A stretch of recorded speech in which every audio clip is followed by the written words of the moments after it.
Hello good morning guys. मैंने ancient India history minor का जो यूनिट 1 को है वो बिल्कुल ही शॉर्ट, सब बहुत ही कम शॉर्ट पेज, यानी कि बिल्कुल एक पेज में स्ट्रक्चर वाइज बनाया है ताकि आप लोग इस स्ट्रक्चर को याद रख सकें और फिर इसके हिसाब से आप पेपर में अच्छे से डिटेल में लिख सकें। तो इसमें है कि साहित्यिक स्रोत के बारे में हमें जानना था। तो उसमें हम साहित्यिक स्रोत को पहले तो 3 पार्ट में डिवाइड करेंगे: धार्मिक साहित्य, ऐतिहासिक साहित्य और धर्मनिरपेक्ष साहित्य। तो धार्मिक, सामाजिक आर्थिक धर्म ग्रंथ या फिर धार्मिक साहित्य, जिसमें हम विभिन्न धर्मों के जो भी ग्रंथ हैं उनके बारे में जानेंगे, या उनमें जो भी पार्ट डिवाइडेड थे उन पार्ट के बारे में जानेंगे। तो पहला आता है ब्राह्मण साहित्य।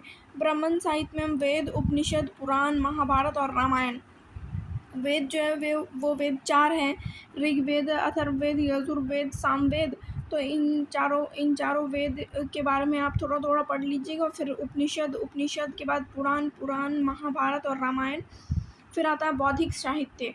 बौद्धिक साहित्य जो था वो उनकी अपनी शिक्षाओं पर आधारित है, जिसमें त्रिपिटक, अभिधम पिटक, दीपवंश, महावंश, दिव्यावदान, बुद्ध चरित्र आता है। और इसी के अंदर आता है जैन साहित्य में कि जैन से संबंधित शिक्षाओं के बारे में संपूर्ण जानकारी शामिल थी, जिसके अंदर कल्पसूत्र, परिशिष्ट, पूर्व भगवती सूत्र, ये सब आता है। जैसे आप इन चीज़ों का नाम, जो भी ये सूत्र है, जो भी ये साहित्य, इन साहित्यों का नाम मेंशन करेंगे तो इससे एग्जामिनर पे अच्छा इम्पैक्ट होगा।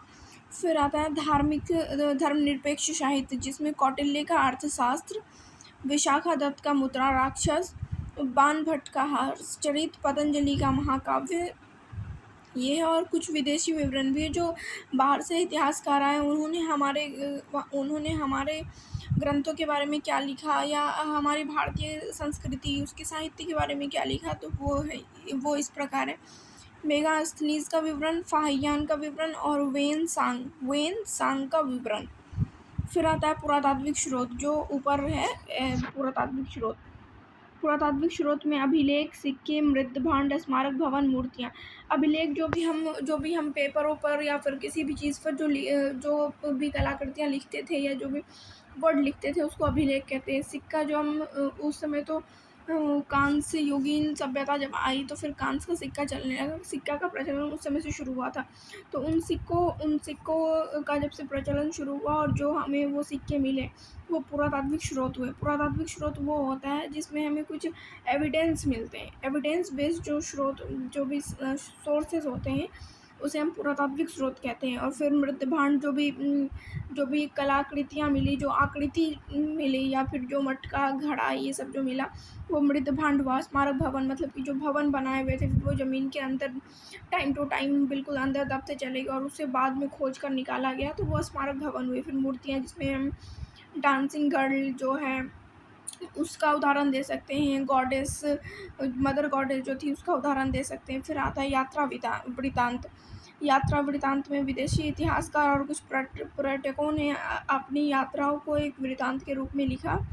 भारत में उन्होंने जो एक्सपीरियंसेस किए उन चीज़ों के बारे में लिखा। इसमें अलेक्जेंडर का आक्रमण और वेनसांग में चंद्रगुप्त का वृतांत, चंद्रगुप्त के बारे में जो वेनसांग के ग्रंथ में लिखा गया है उन चीज़ों के बारे में संपूर्ण जानकारी है। तो आप बस इस स्ट्रक्चर के हिसाब से आप इसको बिल्कुल डिटेल में पूरा एक यूनिट तैयार कर सकते हैं और इसे समझाने में और फिर इसे आपको रिमेंबर रखने में, याद रखने में भी ज़्यादा परेशानी नहीं होगी। और इससे आप बहुत डिटेल और एकदम लाइन वाइज चीज़ों को लिख करके आराम से इसको समझा सकते हैं ताकि आपको भी चीज़ें याद रखने में आसानी हो और एग्ज़ामिनर को भी देख करके लगे कि इस बच्चे ने कुछ चीज़ें पॉइंट टू पॉइंट लिखी है। तो आज के लिए बस इतना ही कि इंट्रोडक्शन में साहित्यिक स्रोत हुआ। फिर हम इसको कुछ पार्ट में डिवाइड कर लेंगे। फिर इसमें कुछ वृतांत है, जैसे वेदों के बारे में थोड़ा पढ़ लेंगे, थोड़ा उपनिषद के बारे में, थोड़ा पुराण के बारे में, थोड़ा महाभारत के बारे में। आप लोग जानते होंगे कि महाभारत क्यों हुई थी, उन चीज़ों के बारे में। फिर रामायण जो लिखी गई, फिर रामायण के अंदर क्या चीज़ें लिखी हुई है वो चीज़ों को समझ लेंगे, थोड़ा सर्च कर लेंगे। फिर बौद्ध साहित्य के बारे में, जिसमें ये सारी ग्रंथ महत्वपूर्ण हैं। जैन साहित्य में भी ये सारी ग्रंथ महत्वपूर्ण हैं। तो इस तरह आप बिल्कुल डिटेल में लिख सकते हैं और फिर अच्छे नंबर भी आप हासिल कर सकते हैं। Thank you so much. आज के लिए बस इतना ही। आप लोग चैनल को सब्सक्राइब कर दीजिएगा और वीडियो को लाइक कर दीजिए।